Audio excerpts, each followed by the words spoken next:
जय Hind aspirants, I welcome you all. जैसा कि आपको पता है, हम प्रीवियस ईयर क्वेश्चंस कर रहे हैं इडियम्स एंड फ्रेजेस के। इसके पहले मैं 7 वीडियोस अपलोड कर चुका हूं। दिस इज पार्ट 8 और इसमें हम क्वेश्चंस को देखेंगे जो कि पहले एग्जाम्स में पूछे जा चुके हैं। ये है टेलीग्राम चैनल का यूज़र नेम, यहाँ से आप ज्वाइन कर सकते हैं।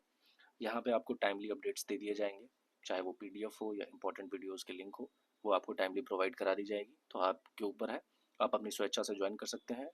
ठीक है, चलिए क्वेश्चन की तरफ बढ़ते हैं। सबसे पहला क्वेश्चन है, कह रहा है बर्न योर ब्रिजेस, अपने पुल जला देना। इसका क्या सेंस हो सकता है?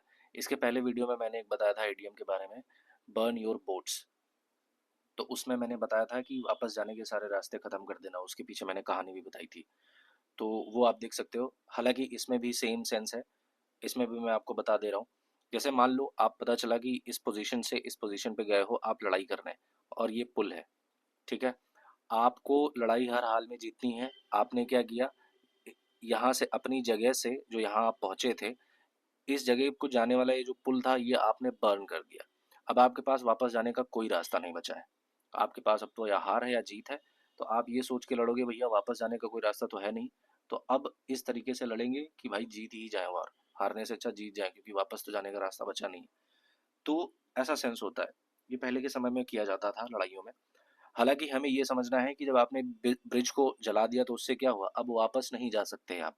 और वही इस इडियम का मतलब है। अगर हम ऑप्शंस में देखें, to have a fight, to disclose a secret, to be puzzle, या फिर to eliminate the possibility of return और रिट्रीट, यही सही उत्तर है। Option D is the right answer. Okay, question number 2, ये काफी अच्छा इडियम है। कह रहा है बिटवीन सिला एंड शेरिब्डिस, इसका क्या मतलब हो सकता है? देखो, ये एक ग्रीक मैथोलॉजी है। उसमें क्या होता है, मैं कहानी के तौर पे बता दे रहा हूँ। उसमें एक व्यक्ति होता है और वो समंदर में जाता है, और उसको एक सिचुएशन का सामना करना पड़ता है। दो चीज़ें उसके सामने आती हैं जो उसको फेस करनी पड़ती हैं। सिला, ये एक मॉन्स्टर होता है जो कि समंदर में रहता है। और शेरिब्डिस, ये क्या होता है, एक वर्लपूल होता है, मतलब एक तरीके से भंवर होता है। ये एक खतरनाक भंवर होता है उसमें, समंदर में। तो इन दोनों में से किसी एक को चुनना होता है उस व्यक्ति को। या तो इस खतरनाक क्रिएचर के पास जाए, या फिर उस डेंजरस वर्लपूल में जाए। मृत्यु दोनों केस में निश्चित थी। तो ये ऐसी ही सिचुएशन के लिए यूज किया जाता है कि भाई जैसे होता है ना, एक तरफ कुआं दूसरी तरफ खाई, तो दोनों डेंजरस है ना, चुनना इन्हीं दोनों में से किसी एक को है। तो वही सेम सीन यहाँ पे लिखा हुआ है, बिटवीन सिला एंड शेरिब्डिस।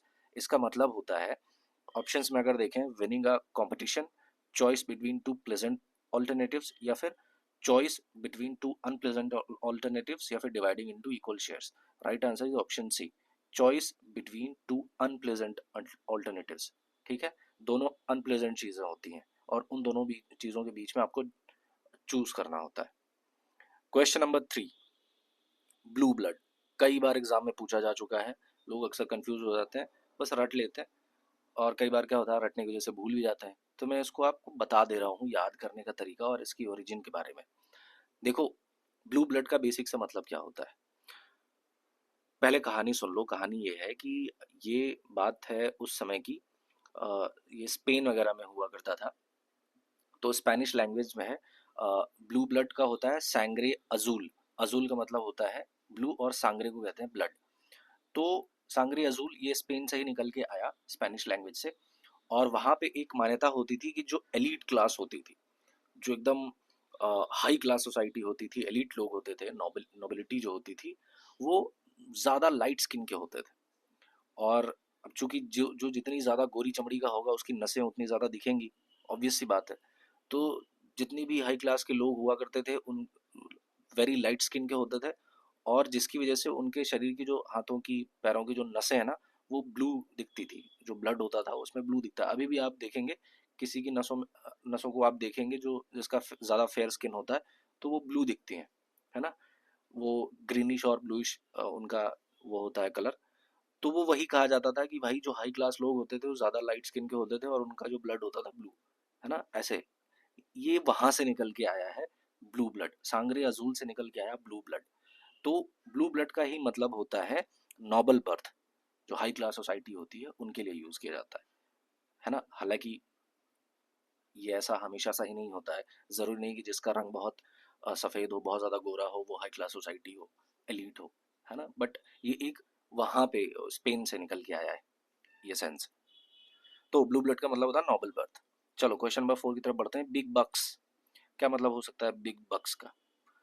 देखो यूएसए में जो डॉलर होता है उसको लोग बोलते हैं ना बक, 100 बक्स, 200 बक्स, 3 बक्स, 4 बक्स ऐसे करके। तो बिग बक्स मतलब बहुत ज़्यादा डॉलर, बहुत ज़्यादा पैसा। तो बिग बक्स का सिंपल सा मतलब ही होता है बहुत ज़्यादा पैसा। यहाँ पे क्या लिखा हुआ? A big loss, a big bucket, a big function या फिर a lot of money. Right answer is option D, a lot of money. Question number 5 की तरफ बढ़ते हैं। बैक ऑन वंस फीट, बहुत अच्छा इडियम है ये। बैक ऑन वंस फीट, अपने कदमों पे वापस आना। तो अपने कदमों पे वापस आना कब होता है? जब कोई बीमार हो या फिर जब कोई किसी चीज़ में असफलता पाया हुआ हो, तो जब वो वापस अपने पैरों पे खड़ा होता है ना? आदमी जब बीमार होता है, बोलते नहीं है कि ईश्वर से प्रार्थना है जल्दी आप अपने पैरों पे खड़े हो जाएं। ये सफलता के मामले में भी बोला जाता है कि जब मैं अपने पैरों पे खड़ा हो जाऊंगा या खड़ी हो जाऊंगी तो मैं ये चीज़ करूंगी। तो खास करके बीमारी में भी इसका यूज़ किया जाता है इस सेंटेंस का, कि जल्दी से भगवान तुम्हें अपने पैरों पे खड़ा करें। तो बैक ऑन वंस फीट का मतलब होता है टू गेट वेल, है ना? किसी बीमारी से ठीक होना या फिर किसी असफलता से ऊपर आना और सफल होना। अगर ऑप्शंस में देखें, to support the losing side, relieve relive previous moments, well और सक्सेसफुल अगेन या फिर forced to begin something again.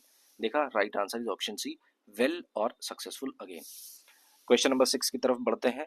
लिखा हुआ है select the option that gives the most appropriate meaning of the underline idiom. तो सबसे सही सटीक कौन सा जवाब दे रहा है? I am working on too many projects, मैं बहुत सारे प्रोजेक्ट्स पे काम कर रहा हूँ। और I think I have bitten off more than I can chew, और मुझे लगता है I have bitten off more than I can chew. इसका क्या मतलब होता है? तो आपने देखा ना कि वो वाली कहावत सुनी है कि जितना जितनी चादर हो उतना ही पैर फैलाओ, और जितना हैंडल कर सकते हो उतना ही, जितना खा सकते हो उतना ही थाली में लो। ये वाली चीजें सुनी है ना? तो यही होता है कि जितना चबा सकते हो ना उतना ही काटो। पता चला आप एक निवाला काटने के की आपकी क्षमता है और आपने पूरी रोटी ही भर ली मुंह में, तो वो क्या होगा? वो आपके लिए प्रॉब्लमेटिक हो जाएगा, आप हैंडल नहीं कर पाएंगे। तो वही कह रहा है कि I have bitten off more than I can chew. इसका मतलब होता है टू टेक, ऑप्शन ए अगर देखेंगे यही राइट आंसर है, to take on more than one can handle. एक व्यक्ति जितना हैंडल कर सकता है उससे ज्यादा उसने अपने ऊपर ले लिया है भार, उसी को कहते हैं ये इडियम। ठीक है, चलो क्वेश्चन नंबर 7। ये कह रहा है बी हार्ड अप, इसका क्या मतलब हो सकता है? देखो आपने सुना होगा ना कि जब पैसे वैसे की कमी हो जाती है लोगों के पास, तो ज़्यादातर लोग ये एक सेंटेंस यूज़ करते हैं ना, बड़ा मुश्किल हो रहा है, बहुत मुश्किल हो रहा है, बहुत हार्ड हो रहा है सर्वाइव करना, financially it's very crucial time for us. तो वो होता है ना कि जब पैसों की कमी आ जाती है तो लोग बोलते हैं बहुत मुश्किल हो रहा है, बहुत हार्ड समय चल रहा है, बहुत कठिन वक्त आ गया है। उसी को कहते हैं बी हार्ड अप का मतलब होता है शॉर्ट ऑफ मनी, जब पैसों की कमी आ जाती है। और खास करके इस इडियम का इस्तेमाल बाकी की चीज़ों में भी किया जाता है, जैसे be hard up of friends, तो जो दोस्तों की कमी होती है तो उसके लिए भी यूज़ कर देते हैं। बट बेसिकली इस इडियम का यूज़ होता है जब पैसों की कमी होती है। तो अगर यहाँ पे ऑप्शंस देखें, find it very difficult to wake up early, have very little money, unable to calculate या have difficulty in climbing stairs. Right answer is option B, have very little money. Back out, okay, back out का क्या मतलब हो सकता है? अच्छा, ये backout blackout से अलग है, राइट? ब्लैकआउट आप सबको पता है, अभी जैसे सिचुएशन चल रही है भारत और पाकिस्तान के बीच में, और उसमें हमें बताया जा रहा है सरकार की तरफ से टाइम टू टाइम कि जब भी ब्लैकआउट का हमें इंडिकेशन दिया जाए, हमें कम्प्लीटली तैयार रहना है और हर एक चीज़ सही तरीके से रिस्पॉन्ड करना है, गवर्नमेंट का साथ देना है, एक रिस्पॉन्सिबल सिटीजन बनना है, और इंडियन आर्म्ड फोर्सेस का जो है हौसला वो हमेशा बढ़ाए रखना है, उनका सपोर्ट करना है हमें। तो ब्लैकआउट का मतलब आपको पता है कि हर एक तरीके से लाइट्स को ऑफ कर दिया जाता है ताकि जो एनिमी फाइटर्स प्लेन्स है और जेट्स है, मिसाइल्स है, वो हमें ट्रैक ना कर पाए। ठीक है, हालांकि आते हैं क्वेश्चन पे। बैकआउट, बैकआउट का क्या मतलब होता है? जैसे बोलते हैं ना कि ये सिंपल सा है, बैकआउट, पीछे पीछे जाना। जैसे मान लो कोई सेना आगे बढ़ रही है और उसको आदेश दिया गया भैया बैकआउट, बैकआउट, पीछे मुड़ो, वापस वापस जाओ, तो उसी को कहते हैं बैकआउट। तो इसमें क्या लिखा हुआ है? To throw, to withdraw, to explode या फिर to inquire. Right answer is option B, to withdraw. ठीक, ब्लो योर ओन ट्रम्पेट, इसका क्या मतलब होता है? Blow your own trumpet. अच्छा, ट्रम्पेट पता है क्या होता है? वो जो आपने देखा होगा ना मिलिट्री वगैरह में, जब कोई इंडिकेशन दिया जाता है, जो एक छोटी सी वो ट्रम्पेट होती है, उसको हिंदी में क्या बोलते हैं, I am not actually getting the right word for that. तो वो ट्रम्पेट होता है, एक बजाने का इंस्ट्रूमेंट होता है। तो ब्लो योर ओन ट्रम्पेट, अपनी ही धुन बजा रहे हैं भाई साहब। इनको कुछ बताया जा रहा है, ये बाकी लोगों की बात सुने बगैर अपनी ही धुन बजा रहे हैं, जो मर्जी आ रहा खुद ही बोल रहे हैं, है ना। अपना ही इनका चल रहा है। आपने वो मार्वल की मूवी देखी होगी, एग्जैक्ट मुझे याद नहीं रहा, शायद वो एवेंजर्स है। तो उसमें कुछ बहुत बड़ी किसी सीरियस मैटर पे इशू चल रहा होता है, और उसमें वो जो होता है ना, गार्डियंस ऑफ द गैलेक्सी में जो डेविड बटिस्टा का कैरेक्टर होता है, तो उसमें वो कुछ सीरियस मैटर पे बात चल रही होती है और वो कुछ और भी बोलता है। तो वो टोनी स्टार्क ए रॉबर्ट डाउनी जूनियर, वो कहता है ना, ये लो ये टकला अपनी अलग ही फिल्म बना रहा है। तो उसका मतलब ये होता है कि यहाँ बात कुछ और चल रही है, तुम अपने ही धुन में लगे हुए हो, कुछ अपनी ही चीजें बना रहे हो। उसी को कहते हैं blow your own trumpet. Options: boast about one's own qualities, play on your instrument, keep away the dust from your instruments, या फिर practice playing music. Right answer is option A, boast about one's own qualities. अपनी ही तारीफों के पुल बांधना, अपने ही बारे में जो अपनी क्वालिटी है उसी के बारे में तुम हाई फाई बोल रहे हो, बोस्ट कर रहे हो, डींगे मार रहे हो, उसे कहते हैं blow your own trumpet. And the question 10 of this video and the last one question, ये कह रहा है बिलो द बेल्ट। इसका क्या मतलब, ये अच्छा, ये तो मुझे लगता है लगभग लोग जानते होंगे। बिलो द बेल्ट नहीं जाना, बिलो द बेल्ट नहीं जाना। तो बिलो द बेल्ट एक्चुअली में कैसे याद कर सकते हो? देखो, आपने सुना होगा महाभारत में जब एक युद्ध होता है भीम और दुर्योधन के बीच में, तो जो दुर्योधन होता है उसके पास में एक वरदान होता है, उसकी माता जी की तरफ से उसको वरदान मिलता है। उसके पीछे एक कहानी है। कहानी ये है कि जब एक समय आता है, तो उसकी माता जी, चूंकि आपने देखा होगा गांधारी जो है आंखों पे हमेशा पट्टी बांधे रहती थी। तो चूंकि उनके पति जो है वो ब्लाइंड थे, तो इसी वजह से उन्होंने कहा था कि अगर मेरे पति इस तरीके से जीवन व्यतीत करेंगे तो मैं उनकी पत्नी हूँ, मैं उनकी अर्धांगिनी हूँ, मैं भी उसी तरीके से जीवन बिताऊंगी। तो उन्होंने भी अपनी आंखों पे पट्टी बांध ली थी। तो जब महाभारत का युद्ध हो रहा था, उस समय एक ऐसा समय आया था, गांधारी ने अपने बेटे दुर्योधन को बुलाया और कहा कि एक पर्टिकुलर टाइम होगा जब तुम्हें बुलाऊंगी, तो तुम एक काम करना, पूरी तरीके से निर्वस्त्र होकर के आना, शरीर पे कोई भी कपड़ा नहीं डालना, बिना कपड़ों के मेरे सामने आना, क्योंकि जब मैं आंखें अपनी खोलूंगी उस समय पहली बार पट्टी हटाऊंगी, तो जिसके ऊपर भी मेरी नजरें पड़ेंगी उसका पूरा शरीर वज्र का हो जाएगा, पत्थर का हो जाएगा, है ना। तो उससे क्या होगा, तुम सेफ रहोगे युद्ध में, तुम्हारे ऊपर कुछ नहीं होगा। तो दुर्योधन मानता है, बोलता है ठीक है आऊंगा माता जी।